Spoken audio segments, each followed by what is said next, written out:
Muy bien, hoy vamos a ver resistores en paralelo. Ya lo vimos en la clase pasada, pero vimos nada más las fórmulas. Vamos a recordar y hoy vamos a hacer un circuito de ejemplo. Bueno, tenemos que la resistencia total en paralelo, estas dos barritas significan en paralelo, es el inverso de la suma de los inversos de mis resistencias involucradas. Si yo quiero poner esto en una fórmula más bonita ya de sumatoria, es la sumatoria, bueno, es el inverso de la sumatoria desde i igual a 1 hasta n del inverso de mis resistencias. Esta sería la fórmula como más bonita, matemáticamente hablando, y esta es la más práctica.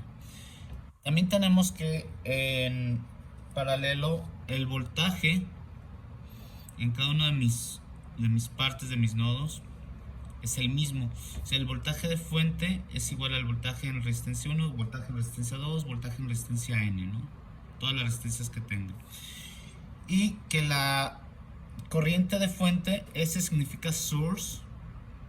La corriente de fuente es la sumatoria de todas las corrientes que haya en el circuito. Es decir, yo aquí tengo una corriente, la corriente en resistencia 1, corriente en resistencia 2, corriente en resistencia 3. Y por ley de corriente de Kirchhoff, esto significa que la suma de estas corrientes me tiene que dar mi corriente total o mi corriente de fuente. Aquí tenemos un circuito de ejemplo. Tenemos 100 mA en una fuente de corriente, ¿sí? Y tenemos resistencia. La resistencia 1 es de 50 ohms, la resistencia 2 es de 100 ohms y la resistencia 3 es de 500 ohms.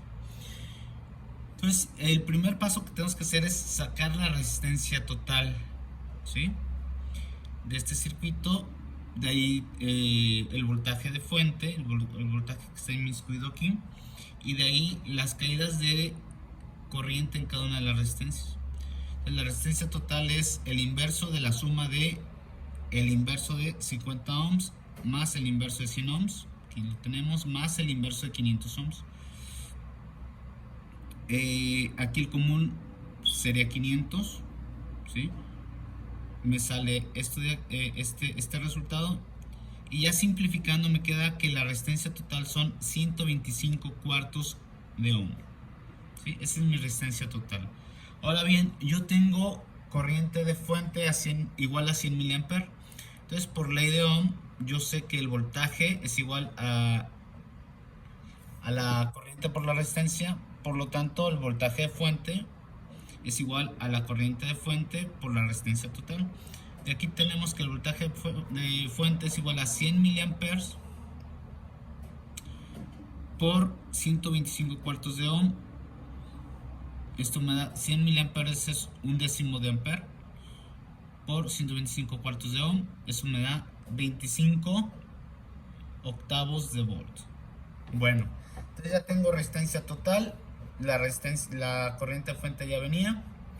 Ahora me toca calcular, o nos toca calcular, la corriente 1 está de aquí, la corriente 2 está de aquí, y la corriente 3 que es esta de aquí. Bueno, yo sé que por ley de Ohm, que corriente es igual a voltaje sobre resistencia. Para calcular la corriente 1 es el voltaje de fuente sobre la resistencia 1. Aquí lo tenemos. Son 25 octavos de volt del voltaje de fuente entre 50 ohms de la resistencia 1. Me da 5 ochentavos de ampere para la corriente 1. Para la corriente 2, yo tengo lo mismo, voltaje de fuente entre resistencia 2. La resistencia 2 es 100 ohms. Entonces me queda un 32avo de ampere. Y para la corriente 3, lo mismo, voltaje de fuente ahora sobre resistencia 3. La resistencia 3 hay que recordarle que es de 500 ohms. Simplificamos y me queda un 60avo de ampere. Ya tenemos todos los cálculos. Ahora tenemos que verificar que lo hicimos bien. Tenemos que verificar eso por la ley de corriente de Kirchhoff. La ley de corriente de Kirchhoff me dice que el voltaje de fuente es igual a perdón, la corriente de fuente es igual a la corriente 1 más la corriente 2 más la corriente 3. Yo sé que la corriente de fuentes son 100 mA. Entonces, esta suma de aquí me tiene que dar 100 mA. Corriente 1 es 5/80 de ampere. Corriente 2 es un 32 de ampere. Y corriente 3 es un 60 de ampere. Entonces, haciendo la suma de fracciones, yo sé que el común es 160, ¿sí?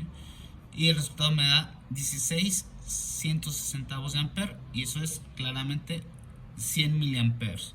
Por lo tanto, puedo concluir que la corriente de fuente sí fue igual a la sumatoria de mis corrientes, ¿vale?